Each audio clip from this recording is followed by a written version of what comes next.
राहें जहां तक जाएंगी राहगीर वहां तक जाएगा।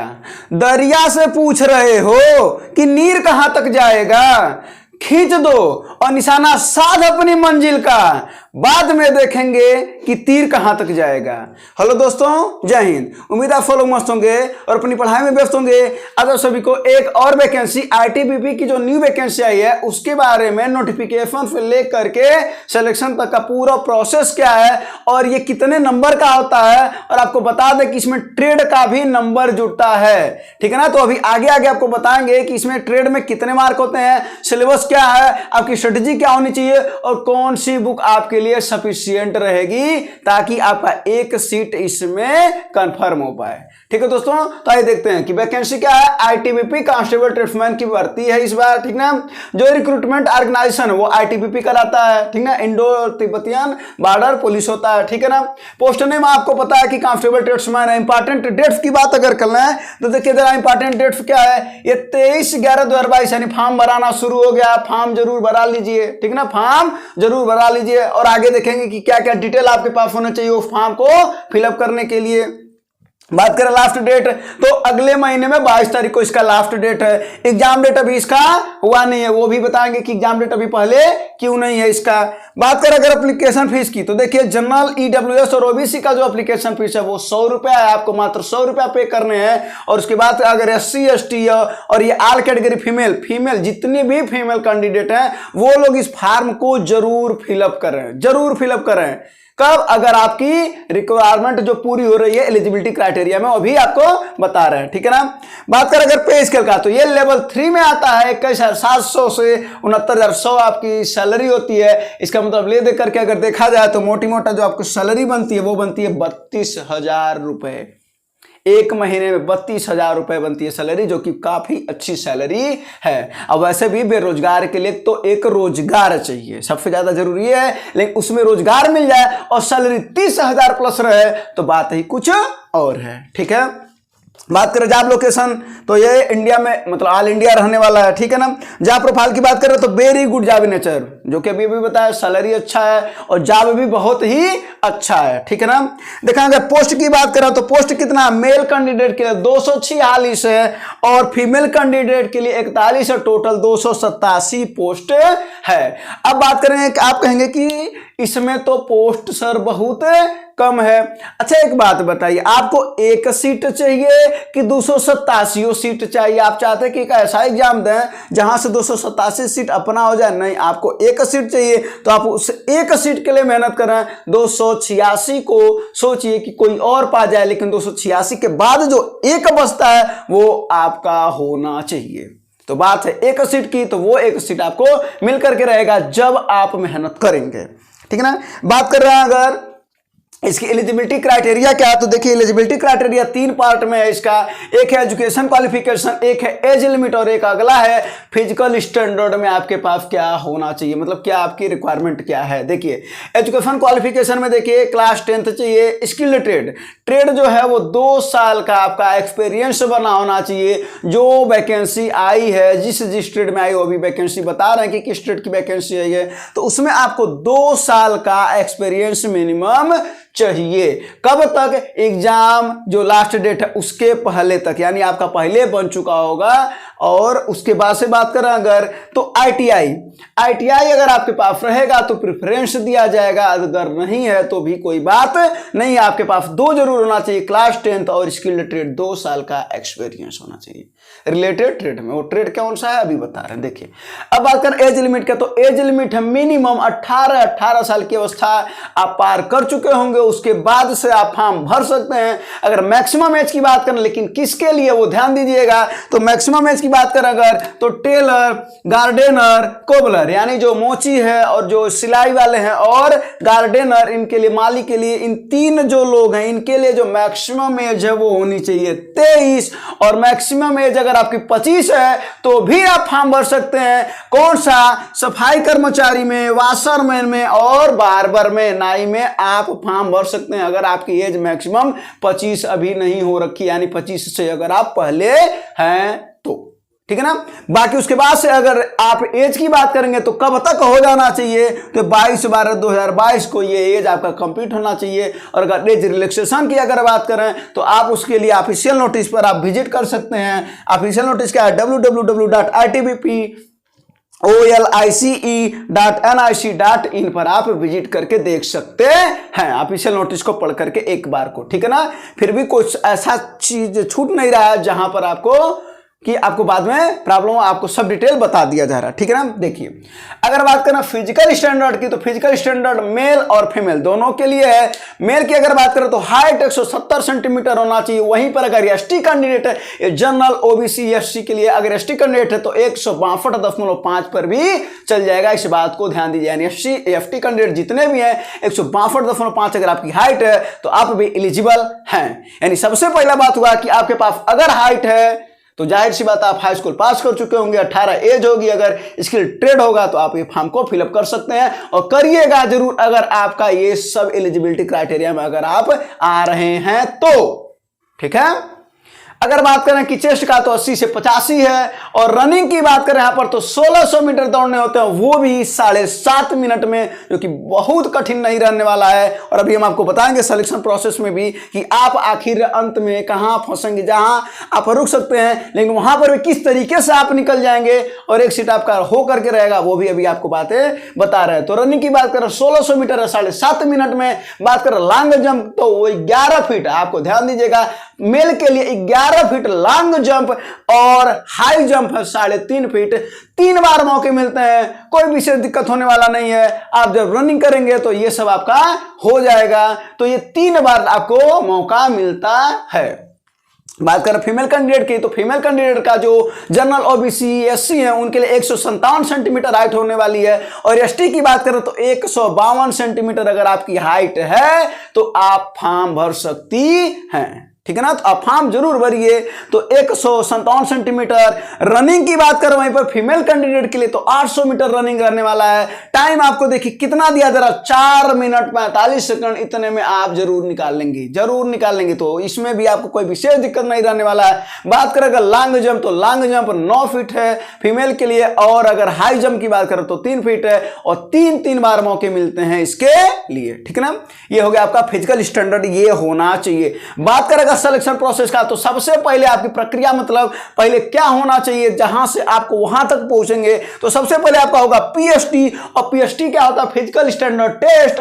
और फिजिकल स्टैंडर्ड टेस्ट में क्या होएगा आपका, वो हाइट और चेस्ट नापा जाएगा, हाइट और चेस्ट। और फीमेल कैंडिडेट के लिए हाइट नापा जाएगा। ये हो गया आपका पीएसटी। इसके बाद से जो प्रक्रिया होनी है वो होगी पीईटी, यानी उसी दिन जिस दिन पीएसटी होता है उसी दिन होता है पीईटी, यानी फिजिकल एलिजिबिलिटी टेस्ट। और उसमें क्या होता है, आपको रनिंग करवाया जाएगा यानी दौड़ा दिया जाएगा और 1600 मीटर 7.5 मिनट में आपको पार करने हैं। उसके बाद से लॉन्ग जंप और हाई जंप जो अभी बताए हैं वो आपको करना होगा। तो ये तीनों है आपका पीएसटी में आता है। और फीमेल कैंडिडेट के लिए रनिंग, लॉन्ग जंप या हाई जंप, इनको भी वही पूरा करना होता है। आप जरा बताइए कि अगर आप इस फॉर्म को, ये एलिजिबिलिटी क्राइटेरिया है, तो क्या आप ये पीएसटी और पीटी नहीं पूरा कर पाएंगे, इसको तो आप पूरा ही कर लेंगे। तो आपके लिए क्या ये बाधा है, आप खुद बताइए क्या पीएसटी बाधा है। अगर आपकी हाइट 170 सेंटीमीटर है तो इसमें कौन सी बाधा वाली बात है। अगर एजुकेशन क्वालिफिकेशन है अगर आपके पास और मिनिमम एज है आपके पास तो हमें जरा बताइए। अगर 170 हाइट है आपकी तो इसमें पीएसटी में तो आपकी बाधा होने वाली नहीं है। बात करें पीटी, ये तो अभी भी आज से अगर आप शुरू कर दो तो भी इस चीज को बना ही सकते हैं, मेहनत करते जाए तो, ठीक है ना। तो वे हो गया। उसके बाद से होगा डॉक्यूमेंटेशन, यानी डॉक्यूमेंट आपके पास होना चाहिए। वो कौन सा होना चाहिए, जैसे यहां पर आपने लगा रखा है तो क्लास 10 होना चाहिए, स्किल्ड ट्रेड 2 साल का एक्सपीरियंस होना चाहिए और आपके पास डोमिसाइल होना चाहिए, यानी निवास प्रमाण पत्र होना चाहिए, जाति प्रमाण पत्र होना चाहिए। ये सब आपके पास ये होना चाहिए डॉक्यूमेंट के रूप में और फोटो आपके पास होना चाहिए, ठीक है ना।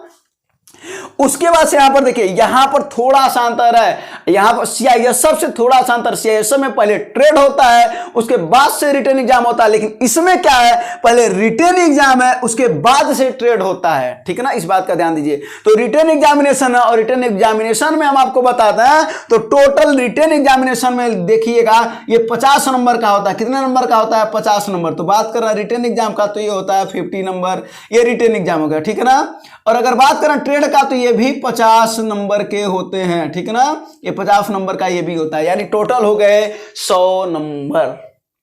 कितने? 100 नंबर। तो रिटन एग्जामिनेशन होगा 50 नंबर का और ट्रेड जो टेस्ट है वो भी होगा आपका 50 नंबर का। जब रिटन एग्जामिनेशन आप क्वालिफाई कर जाएंगे तो उसके लिए आपको बुलाया जाएगा बाद में ट्रेड टेस्ट के लिए, और ट्रेड टेस्ट में भी क्या क्या होता है एक एग्जाम्पल के माध्यम से मैं अभी आपको समझाएंगे उस 50 नंबर में क्या क्या रहने वाला है, ठीक है। उसके बाद से फाइनली आपका क्या होता है, वो होता है मेडिकल। क्या होता है? मेडिकल। तो शायद आप सिलेक्शन प्रोसेस को समझ गए होंगे कि आपको क्या क्या होने वाला। अब आप कहेंगे कि अब हमको जल्दी से बताइए सिलेबस क्या है। तो सिलेबस में हमने आपको क्या बोला कि जो नंबर है वो 50 और 50 रहने वाला। निगेटिव मार्किंग की बात करो तो इसमें नो निगेटिव मार्किंग नहीं है और आपके पास अच्छा खासा टाइम रहने वाला है। अगर बात कर रहे हैं कि जीके जीएस का, तो इसमें आता है आपका टोटल जो क्वेश्चन आता है वो आता है 15 क्वेश्चन। कितने आते हैं? 15 क्वेश्चन। रीजनिंग में 15 क्वेश्चन, मैथ में 10 क्वेश्चन आते हैं और हिंदी में 10 क्वेश्चन आते हैं। यानी अगर आप बात कर रहे हैं कि अगर आपका मैथ बहुत ही कमजोर है फिर भी आप इस एग्जाम को क्वालिफाई कर सकते हैं। ये 10 मार्क का होने वाला है, ठीक है ना। चलिए अब अगर बात कर रहे हैं कि ट्रेड टेस्ट में, तो ये आपको 50 क्वेश्चन है और 50 क्वेश्चन ये 50 मार्क के रखते हैं, यानी एक क्वेश्चन 1 मार्क का, निगेटिव मार्किंग नहीं होने वाला है। तो ये बात का आप जरूर ध्यान दीजिएगा। अगर बात करें ट्रेड टेस्ट का, तो ट्रेड टेस्ट भी 50 नंबर का रहने वाला है, यानी ये 50 वो 50 मिलकर के टोटल 100 मार्क का आपका जो है वो मेरिट बनने वाला है रिटेन और ट्रेड को मिला करके, ठीक है। तो बात करेंगे ट्रेड टेस्ट में एक एग्जांपल लेते हैं कि मान लेते हैं कि अगर आप सफाई कर्मचारी हैं, सफाई कर्मचारी वाले में अगर आप भरे हैं ट्रेड में, तो आपके पास क्या होना चाहिए, क्या वहां पर ट्रेड टेस्ट में होता है, एक एग्जांपल के माध्यम से हम आपको समझा रहे हैं। जैसे कि सबसे पहले होगा नॉलेज ऑफ टूल्स, यानी जो सफाई में जो चीजें लगती है उसके बारे में आपको जानना जरूरी होता है, जो कि आप उस समय कर लेंगे जब आपका रिटन एग्जामिनेशन हो जाएगा। उसके बाद ट्रेड होगा, उसके बाद भी अगर आप तैयारी करेंगे ट्रेड में ये सब चीजें जान लेंगे, जानते तो आप हैं ही, उसको एक अच्छे से, एक अच्छे वे में, एक अच्छे माध्यम में उसको आपको जान लेना है। यानी नॉलेज ऑफ टूल्स वो होगा, और वो कितना नंबर का होता है? तो ये होता है 15 नंबर। यानी आपसे क्वेश्चन पूछा जाएगा, उसके बारे में जानकारी लिया जाएगा, क्या आपको उस सामान के बारे में जानकारी है जिससे कि सफाई होती है। तो एक वो हो गया। दूसरी क्लीनिंग टॉयलेट और बाथरूम, यानी आपको टॉयलेट या बाथरूम साफ कराया जाएगा जिसमें आपको कोई विशेष दिक्कत नहीं होने वाली है, और ये होता है 10 नंबर का। यानी अगर आपने इसको भी कर दिया तो आप पूरे के पूरे 10 नंबर पाने वाले हैं। अगर उसी की बात करें तो disposal of trash and garbage, यानी जो भी सामान है उसको क्या करना है कि कैसे वो खत्म होगा। जैसे होता है ना कि सफाई कर रहे हैं वो, तो अगर वहां पर फील्ड में अगर कोई सामान है तो उसको डिस्पोजल करना, यानी उसको क्या करना वहां से कि वो खत्म हो जाए। तो उसके लिए अगर आप क्या करेंगे तो आपकी जानकारी होनी चाहिए। तो 15 नंबर का आपको इसका टेस्ट होता है, ठीक है ना। उसके बाद करें कि लास्ट जो है वो भी 10 नंबर का टेस्ट है, वो है एबिलिटी ऑफ ब्लॉक्ड पाइप। मान लीजिए जहां आपकी ड्यूटी लग रही है, अगर वहां पर कोई पाइप है जो ब्लॉक हो गया है तो उसको आपको इतनी योग्यता जरूर होनी चाहिए कि उसको आप खोल सकें, थोड़ा बना सकें। तो यही सब आपके काम कर रहे हैं, ठीक है ना। तो इसके लिए आपको जो मिलने वाला नंबर है वो है 10 नंबर। तो जरा देखिए 15 10 15 10, तो ले दे करके आपका हो गया 50 नंबर। ये आपका रहने वाला है ट्रेड टेस्ट में, ठीक है ना। चलिए अब बात करते हैं, जरा बताइए कि ट्रेड टेस्ट में अगर आपको ये सब बातें रिटन एग्जाम के बाद से भी आप सब चीजें सीख भी लेंगे तो आपको तो नंबर उसमें मैक्सिमम ही मिलने वाला है। फंसाएगा क्या? वो है रिटन एग्जामिनेशन जो आपको थोड़ा सा फंसाएगा, लेकिन वो भी नहीं फंसाएगा अगर आप स्ट्रेटजी बेहतरीन रखेंगे। तो जरा देखिए, अगर आपसे बात करें कि जीके जीएस, रीजनिंग, मैथ और हिंदी, इसकी स्ट्रेटजी क्या होनी चाहिए, तो आपको बता दें कि देखिए सबसे पहले आपको रीजनिंग और मैथ को आपको अच्छा करना पड़ेगा, ठीक ना। तो रीजनिंग और मैथ को अगर आप अच्छा करेंगे तो इसमें जरा देखिए कितने मार्क हैं। तो इसकी बात करें तो 15 और 10 25 मार्क इसमें है। तो इस 25 मार्क में आपको कम से कम 20 प्लस मार्क लाइए। कितने लाइए? 20 प्लस मार्क लाइए, ठीक ना। वो आप आज से मेहनत करेंगे क्योंकि अभी इसके लिए टाइम है, तो आज से आप मेहनत करेंगे तो वो हो जाएगा, ठीक है। ये हो गया 20 नंबर। और जीके जीएस और हिंदी और रीजनिंग में, तो हिंदी की बात करें तो हिंदी में कम से कम आपके 8 प्लस आने चाहिए, और वहीं जीके जीएस की बात करें तो 15 है, तो इसमें हम 50% मानते हैं। तो इसमें अगर आपके 7 से 8 आ रहे हैं तो उसके बाद से जरा देखिए 20 और 8 28 और 28 7 35, यानी 35 प्लस आपके मार्क तो आने ही चाहिए। उसके बाद फिर ट्रेड टेस्ट में तो आपको नंबर भरपूर मिलना है। अगर आप बात करें कि कट ऑफ जरा बता दीजिए, तो कट ऑफ हम नहीं बताएंगे, आप खुद बताइए कि कट ऑफ क्या होना चाहिए, कट ऑफ क्या होना चाहिए। क्या कोई भी जो मेहनत कर रहा है आज के समय में क्या इससे कम नंबर पाएगा? आपको लग रहा है तो बिल्कुल भी ऐसा पॉसिबल नहीं रहने वाला है। तो हम आपको बिल्कुल नहीं कह सकते कि नहीं 20 नंबर केवल पा जाइए 50 में तो आपका सिलेक्शन हो जाएगा, ऐसा इस समय अब नहीं रहने वाला, क्योंकि अब आज के समय में लोग लाइब्रेरी में जा करके मेहनत कर रहे हैं, 6-6 घंटे 8-8 घंटे मेहनत कर रहे हैं, अच्छे अच्छे टीचर से पढ़ रहे हैं, यूट्यूब पर पढ़ रहे हैं, कोर्स खरीद करके पढ़ रहे हैं, तो आपके कंपटीशन तो बिल्कुल भी हल्का नहीं रहने वाली है, ठीक है ना। तो इस बात का ध्यान दीजिएगा। तो इससे नीचे तो नहीं पाने वाला है, लेकिन आपको डिमोटिवेट नहीं कर रहे हैं कि आप में अभी तो आपके पास टाइम है ना, तो आप मेहनत करेंगे तो इतना मार्क आ जाएगा, ठीक है ना। अगर वहीं पर बात करना बुक्स की तो जीके जीएस के लिए आप लूसेंट पढ़ सकते हैं, लूसेंट एक अच्छी किताब है। अगर वहीं पर बात करें कि रीजनिंग के लिए तो रीजनिंग अरिहंत पब्लिकेशन, और नहीं तो जहां से आप प्रैक्टिस कर पाए प्रैक्टिस करिए, वही हाल मैथ का भी है, प्रैक्टिस करते रहिए। अगर आप किताब की बात करेंगे तो आप किताब में RS अग्रवाल का जो पतली वाली बुक होती है वो आप लगाइएगा, या तो आप SD यादव की बुक लगा लीजिएगा, और या ऐसी किताब लगाइए जहां पर 100 से 150 क्वेश्चन हो, बहुत ज्यादा भी ना रहे कि 500-1000 क्वेश्चन रहे, उतना भी ना रहे, 100 से 150 क्वेश्चन है, उसी को प्रैक्टिस करिए, कई बार उसको लगाइए, आपकी तैयारी अच्छी हो जाएगी, ठीक ना। उसको एक बार नहीं कई बार लगाइए तो आपका वो तैयारी हो जाएगा, और इससे डरना नहीं है, ठीक ना। आपको नौकरी चाहिए तो आपको डरना नहीं है। और बात करें अगर हिंदी के लिए तो हिंदी के लिए आप लूसेंट ले लीजिए, क्या लूसेंट, और इससे आपका काम पूरा का पूरा बन जाने वाला है। और बात करें अगर देखिए अगर हम आपको किताब क्या बताएं, मैथ्स में कोई एक किताब बताएं, या तो जो आपके पास हो वो, नहीं तो हम बोले हैं RS अग्रवाल या SD यादव, कोई एक किताब। मान लेते हैं कि आपने एक किताब ले लिया SD यादव, चलिए एक किताब वो हो गया। दूसरी किताब हमने आपको क्या बोला जीके जीएस में, एक क्या बोलते हैं, हाँ ये हो गया एक लूसेंट, और हिंदी में क्या हो गया आपका, वो भी हो गया लूसेंट। तो 3 किताबें हैं रीजनिंग में, तो आपको प्रैक्टिस करना है। जरा बताइए कि 3 किताबों को आपको कंप्लीट करके अगर आप 32,000 की नौकरी पा रहे हैं तो क्या इसमें कोई बुराई है क्या? बिल्कुल भी नहीं। अगर आपकी 30,000 32,000 सैलरी होने वाली है तो आप एक साल में 3,60,000 कमाने वाले हैं, यो तो सोचिए। तो एक साल में 3,60,000, और जरा सोचिए आपकी नौकरी 40 साल रहने वाली है तो आप 40 साल में कितना कमा लेंगे। 40 का गुणा कर देंगे तो आपको पता चल जाएगा कि 1 करोड़ से ऊपर आप कमा लेंगे ना। तो ये बात बताइए, आप टोटल अपनी लाइफ में 1 करोड़ से ऊपर कमा रहे हैं केवल इन 3 किताबों के माध्यम से, तो क्या ये किताबें आपका साथ नहीं देंगी? बिल्कुल देंगी। कब? जब आप इन किताबों का साथ देंगे, यानी उनके साथ बैठेंगे, तो आपके हाथ में 1 करोड़ का जाब रहने वाला है फाइनली लास्ट तक, जब आप यहां से यहां तक पहुंचेंगे, ठीक है। तो ये बात को आपको समझना पड़ेगा कि 30,000 सैलरी है तो 3 किताबें तो हम खत्म ही कर सकते हैं, हर महीने में मिलेगा, उसके बाद से नहीं ना पढ़ना है, ठीक है ना। उसके बाद से आपकी इच्छा। चलिए तो ये हो गया। अगर तो बुक्स भी बता दिया, आपको स्ट्रेटजी भी बता दी कि आपको क्या करना चाहिए। तो ये चीजें अगर आपको समझ में आया तो लाइक जरूर कर दीजिएगा, अपने दोस्तों के पास शेयर जरूर कर दीजिएगा। धन्यवाद, जय हिंद।